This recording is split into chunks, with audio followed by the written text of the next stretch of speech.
एक बहुत ज़रूरी वाला डिस्क्लेमर। इस वीडियो में कही गई बातें, प्रस्तुत किए गए विचार सिर्फ और सिर्फ शो में दिखाई गई सिचुएशन, कंटेस्टेंट की बातें, उनके एक्शन, रिएक्शन, क्रोनोलॉजी और शो निर्माताओं और होस्ट के द्वारा किए गए बड़े बड़े दावे और वादों पर आधारित है।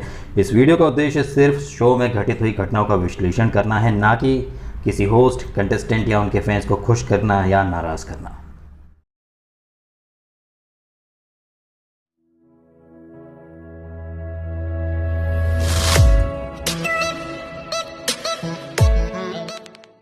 नमस्कार, मैं हूं दीपक और आप देख रहे हैं DSK टॉक्स। बिग बॉस के घर में फिलहाल सन्नाटा छा गया था इस एपिसोड के बाद। सब लोग वो शोले पिक्चर का डायलॉग, इतना सन्नाटा क्यों है भाई। करण जौहर का जो फिल्म है कभी खुशी कभी गम, ये वाला तेवर इस बिग बॉस के एपिसोड में हमें दिखाई दिया।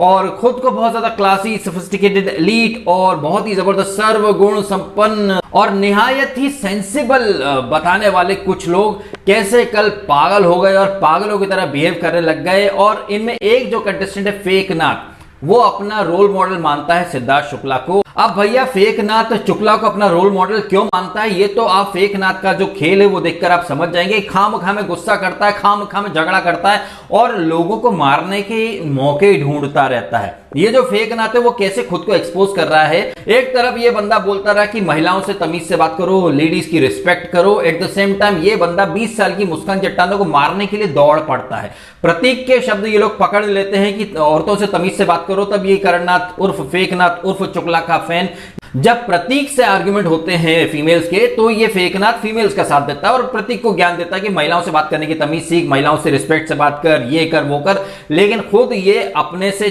काफी ज्यादा उम्र में छोटी मुस्कान चट्टानों को थप्पड़ मारने के लिए दौड़ पड़ा।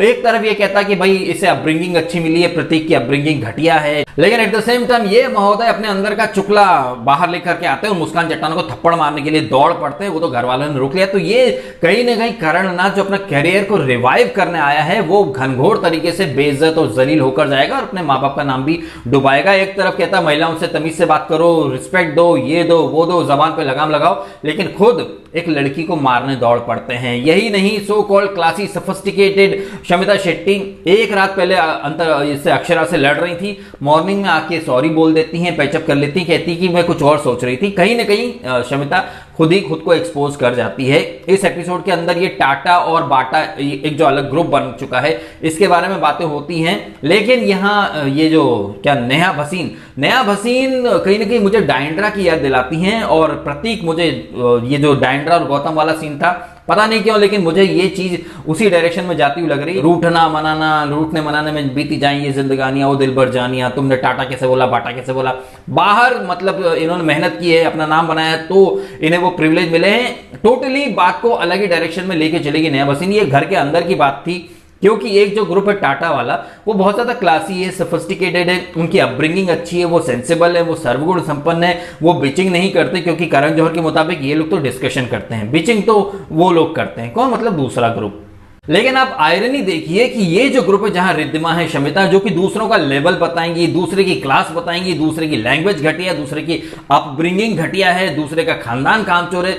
मतलब अपने शब्दों से, अपने एक्शन से और अपनी हरकतों से ये लोग हमेशा खुद को सुपीरियर और दूसरे को बहुत ही एकदम थर्ड क्लास इंसान साबित करते हैं। लेकिन बोलने को बोल पड़ते कि हमने तो कभी भेदभाव नहीं किया, हमने तो कभी नहीं किया। लेकिन एपिसोड का जब एंड होता है जहां पर ये दिव्या से पैचअप करना, क्योंकि इनका जो ग्रुप है, जहां जीशान ने कहा कि हमें यूनाइटेड रहना है, हमें साथ में टूट पड़ना है, तो दिव्या इनके ग्रुप से भी रूठना मनाने वाला खेल चल रहा है शमिता और दिव्या के बीच में। तो जब दिव्या से पैचअप करने के लिए एपिसोड के एंड में जाती शमिता शेट्टी और दिव्या चली जाती उठकर, तो शमिता शेट्टी कहती देखा ये क्या एटीट्यूड है, हम 20 साल सीनियर है यार, बॉलीवुड में 20 साल से हैं और रिस्पेक्ट करनी चाहिए। आप देख लीजिए, एक तरफ तो कहते हैं कि सब इक्वल हैं, एट द सेम टाइम इन्हें रिस्पेक्ट चाहिए क्योंकि ये करण जौहर को जानती हैं, इनकी दीदी की बदौलत इन्हें काम मिला है और ये 20 साल सीनियर है। 20 साल सीनियर है तो जैसे कि दिव्या अग्रवाल ने कहा 20 साल सीनियर है तो सर पे बिठा के नचाए। शमिता की इस बात के ऊपर जो दिव्या का रिएक्शन था, आई एम श्योर वो रिएक्शन हम सबका भी है, क्योंकि अगर आप सीनियर हो, इतनी ज्यादा काम किया आपने, तो यहाँ क्यों आई हो? यहाँ तो सब इक्वल है, लेकिन आपको इज्जत चाहिए। सीनियर होते के सर पे बिठा के नाचे आपको, है जहां पर ना तुलसी ग्रेट हो तोहफा कबूल करो। तो ये शमिता और ये जो करणनाथ और राकेश हैं, देखिए जैसे पिछले सीजन में अभिनव शुक्ला था जो खुद ही खुद को बहुत ज्यादा आईक्यू वाला इंटेलिजेंट बोलता रहा, लेकिन उसे एक भी टास्क पल्ले नहीं पड़ी, ऐसे ही यहां पर ये सर्वगुण संपन्न बन के जो आया है राकेश बापट को स्पाइनलेस वर्ड से बहुत ज्यादा तकलीफ है, बहुत ज्यादा दिक्कत है, और इतना ज्यादा दिक्कत है कि वो रो पड़ता है। और अब आप देखिए दूसरे की परिवार पर जाने वाले लोग, दूसरे को मां बहन की गालियां देने वाले लोगों को स्पाइनलेस वर्ड से बहुत ज्यादा तकलीफ है। अब यहां पर ये बात जो है वो उस पर डिबेट हो सकती है कि क्या प्रतीक का बार बार राकेश को स्पाइनलेस बोलना सही था। निशांत ने भी उसको एक दो बार स्पाइनलेस बोला था, क्या ये सही था या गलत था? मेरे हिसाब से तो सही ही कहूंगा मैं, क्योंकि दूसरा जो ग्रुप है वो भी कोई डिस्काउंट नहीं देता है, फैमिली पर जाते हैं, मां बहन की गालियां देते हैं और फिर खुद को क्लासी बोल देते हैं। अगर स्पाइनलेस वर्ड इतना बुरा है तो फिर मां बहन की गालियां देना और खानदान पर जाना भी इक्वली बुरा ही है, लेकिन वहां पर कोई किसी का मुंह नहीं पकड़ता। इनफैक्ट ये so called classy Rakesh Shamita Shetty के सामने वॉशरूम एरिया में प्रतीक को मां बहन की गालियां दे चुके थे, बहन की गाली दे चुके थे, लेकिन तब किसी ने नहीं बोला कि भाई ये it's a very strong word, ऐसी बातें मत करो।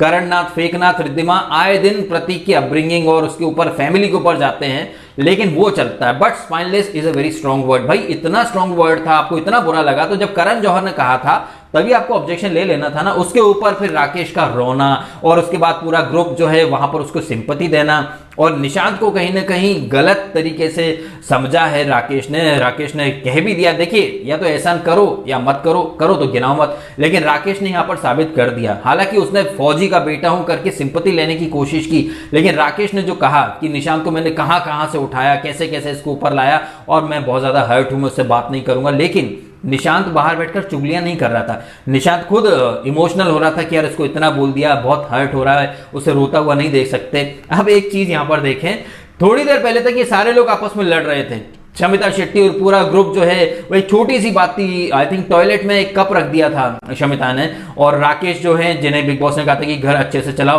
तो प्रतीक का ये कहना था कि वो कप वहां से हटवा लो, लेकिन कप नहीं हटा, महाभारत छिड़ गई इसके ऊपर।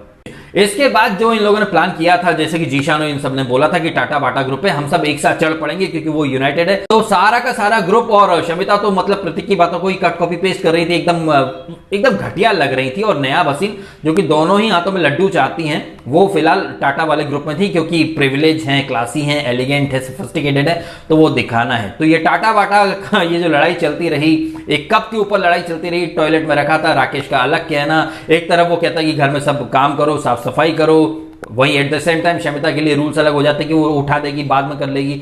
तो यहां पर एक सॉफ्ट कॉर्नर राकेश के मन में अपने लोगों के प्रति है। एक दिन पहले ये जो पंचायत वाली टास्क चल रही थी, वहां पर ये राकेश और शमिता ने अपना ही एक एजेंडा रखा था, तब इन लोगों ने वीटो, और ये नहीं बोला कि 3 लोग सहमत है, एक असहमत है, तब इन लोगों ने निशांत को और मुस्कान को 2 कैटेगरी में नॉमिनेट कर दिया था कि ये कामचोर भी हैं और अस्वच्छ भी हैं, लेकिन पब्लिक के वोट्स, अब यहाँ पब्लिक से मेरा मतलब है मनीषा, वूट और ये मेकर्स के वोट, यहां पर पब्लिक के वोट्स की तो कोई कदर वैसे भी नहीं करते, इन्हें जिसे सेव करना है मेकर्स उसको सेव कर लेते हैं, लेकिन पब्लिक का नाम ले लेते हैं, और वीकेंड पर करण जौहर भी वही आकर बोल देगा कि जनता जनार्दन। तो मेकर्स को यहां पर ये जो डिसीजन थे ये रिवर्स करने थे और घर के अंदर एक कलेश पैदा करना था।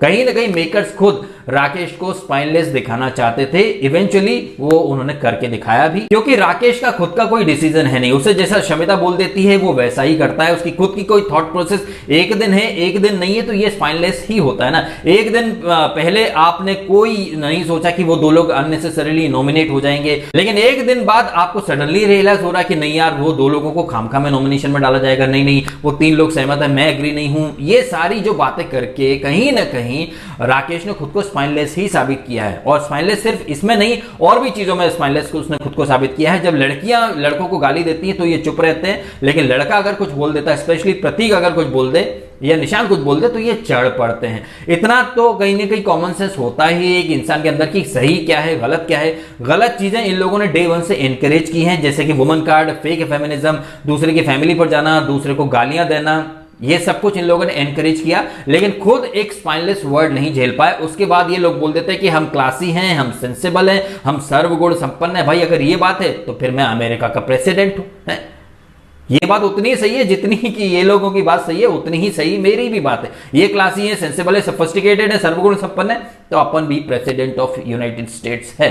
और अगर अपन यूनाइटेड स्टेट्स का प्रेसिडेंट नहीं है तो ये लोग भी क्लासी सोफिस्टिकेटेड नहीं है, ये लोग एक नंबर के ढोंगी हैं और इनका ढोंग डे बाय डे निकलता आ रहा है। एट द सेम टाइम मैं बात कर लेता हूं प्रतीक की, प्रतीक भी टू मच कर देता है। कोई जरूरत नहीं है इतना ज्यादा आर्गुमेंट करने की।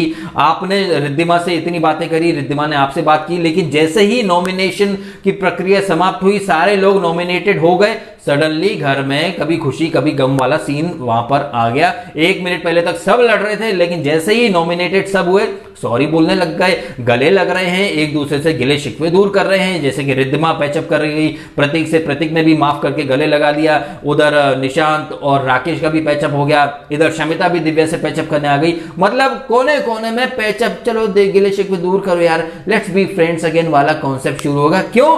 क्योंकि नॉमिनेशन प्रक्रिया समाप्त हो गई थी। और यही बात ये जीशान और ये अपना मिलिंद गाबा ये दोनों भी कर रहे थे कि कितना शांति वाला माहौल है ना, क्योंकि नॉमिनेशन की प्रक्रिया समाप्त हो गई। आप देख लीजिए कि नॉमिनेशन से बचने के लिए या नॉमिनेशन से पहले इन घर वालों के तेवर अलग रहते। ये पिछले वीक भी मैंने कहा था कि जैसे ही नॉमिनेशन की प्रक्रिया में प्रतीक सेफ हुआ, वैसे ही उसका कप्तान बनने के बाद से, क्योंकि वो सेफ हो गया था, तो उसका रवैया बदल गया था। यहां पर भी आप देखें, जैसे ही नॉमिनेशन की प्रक्रिया समाप्त हुई, सबने पैचअप कर लिया। वैसे अगर इंडिविजुअल्स की बात की जाए तो अभी दिव्या अग्रवाल, करण जौहर की जो होस्टिंग, हाँ करण जौहर की होस्टिंग से याद आया, शमिता शेट्टी ये कह रही थी एपिसोड के एंड में कि वीकेंड का वार में जो होता है वो रियल होता है, वहां मेडअप स्टोरीज नहीं होती हैं, जो घर में होता है करण जौहर वही बोलता है। जबकि अपने रिव्यूज में मैंने भी कहा है और दिव्या अग्रवाल भी घर के अंदर उसी बात को लेकर उसका एक स्टैंड है, वो विद्रोही बनती जा रही है और ये कह रही है कि करण जौहर ने जो भी बोला वो सब झूठ था, कहानी थी, ऐसा कुछ नहीं था। इस बात को मैं 70% सही मानता हूं, क्योंकि 30% वीकेंड का वार टोटली मैनिपुलेशन से भरपूर था। वहां एक कॉन्फ्लिक्ट क्रिएट करना था शमिता और इन सब के बीच में, क्योंकि दिव्या को बहुत ज्यादा सिंपैथी भी दिलवानी थी। अब देखिए यहां पर वही चीज रिपीट हो रही जो बिग बॉस 14 के अंदर थी, जहां पर स्टार्ट में विक्टिमाइज्ड दिखाया गया था रुबीना को, फिर उसे कहीं ना कहीं विद्रोही दिखाया गया, क्योंकि बिग बॉस ने वो कचरे वाली टास्क कराई थी तो उसने मना कर दिया था, वो विद्रोही हो गई थी। उसके बाद सलमान खान ने उसको बैश किया था कि भाई मैडम निकल जाओ घर से बाहर। तो यहां पर कहीं ना कहीं पब्लिक की सिंपैथी रुबीना को मिली, फिर उसे दिवाली पर कपड़े नहीं दिए गए। ऐसे ही यहां पर दिव्या अग्रवाल को भी सिंपैथी दिलवाई जा रही है, ये दिखाकर कि उसने इतनी चीजें गलत नहीं की, लेकिन सब कुछ उसके अगेंस्ट हो रहा है। तो कहीं ना कहीं वो सिंपैथी उससे बट नेचुरल मिलनी है। शमिता शेट्टी चने के झाड़ पर चढ़ गई हैं तो उनका डाउनफॉल है। राकेश और फेकनाथ दोनों एक नंबर के स्पाइनलेस लग रहे हैं, क्योंकि उनका खुद का कोई स्टैंड नहीं है, वो भेड़ चाल में चलते हैं, क्योंकि अकेले में फटती है संगठन में शक्ति है, इसलिए वो ग्रुप में ही चलते हैं, उनकी इंडिविजुअल थॉट प्रोसेस बिल्कुल भी नहीं है। वहीं दूसरे ग्रुप में कहें तो प्रतीक और निशांत की बॉन्डिंग काफी अच्छी है। मुस्कान जट्टाना भी ठीक लग रही है, उसने जो गाना गाया और जो स्टैंड लिया, राकेश को आईना दिखाया कि तुम लोग स्पाइनलेस वर्ड को बहुत भारी मान रहे हो, लेकिन किसी की फैमिली पर जाना, किसी की अपब्रिंगिंग पर जाना वो अलाउड है क्या? इतना सुनते ही रिद्धिमा का ये जो पार्टनर है क्या नाम इसका, फेकनाथ, ये मारने दौड़ पड़ा। उसके बाद ये फेकनाथ बोल देता है कि हाँ भाई हम महिलाओं की इज्जत करते हैं। ये लोग खुद को एक्सपोज कर रहे हैं और कुछ नहीं, सीधी सी बात ये है। अब आप कमेंट करके बताएं आपकी ओपिनियन, क्या आपको नहीं लग रहा कि शमिता शेट्टी और ये राकेश और ये फेकनाथ खुद को एक नंबर का ढकोसलेबाज ढोंगी इंसान साबित कर रहे हैं? दिव्या को विद्रोही, एक रेबेलियस पर्सन का एक अवतार दिया जा रहा है, तो उसको सिंपैथी मिलेगी। प्रतीक अच्छा लगता है लेकिन जाते जाते बहुत टू मच कर देता है, और कहीं ना कहीं प्रतीक का और नेहा ये जो गौतम और डायंड्रा वाला सीन रिपीट हो सकता है या नहीं हो सकता, कमेंट करके जरूर बताइएगा। मुझे ये जोड़ी बहुत बेमेल लगती है। अक्षरा भी ठीक है, वो कभी बोलती हैं कभी नहीं बोलती हैं, और मिलिंद गाबा कल बहुत ज्यादा फट पड़ा, वो कहीं ना कहीं उसकी एक भड़ास भी वो निकाल देता है, कभी नया बसी से लड़ पड़ता है तो कभी मुस्कान जट्टाना से भी लड़ पड़ता है। बट आई फील इसमें उसका दोष नहीं दे सकते हम, ये कनेक्शन थीम का दोष है, क्योंकि क्या है, एक इंडिविजुअल का सोलो गेम अभी तक दिख नहीं रहा है, एक कनेक्शन जो है वो मजबूरी है, तो मजबूरी को ढोना पड़ेगा, इसलिए आई थिंक वो अंदर ही अंदर घुट रहा है, फ्रस्ट्रेट हो रहा है, मेरा ऐसा मानना है। बाकी आपका क्या मानना है कमेंट करके अवश्य बताइएगा, और अगर आपको ये वीडियो अच्छा लगा है तो लाइक करें, कमेंट करें, शेयर करें और सब्सक्राइब करें डीएसके टॉक्स अगर आपने नहीं किया तो। आपने समय निकाला और ये वीडियो देखा, आपका बहुत बहुत धन्यवाद।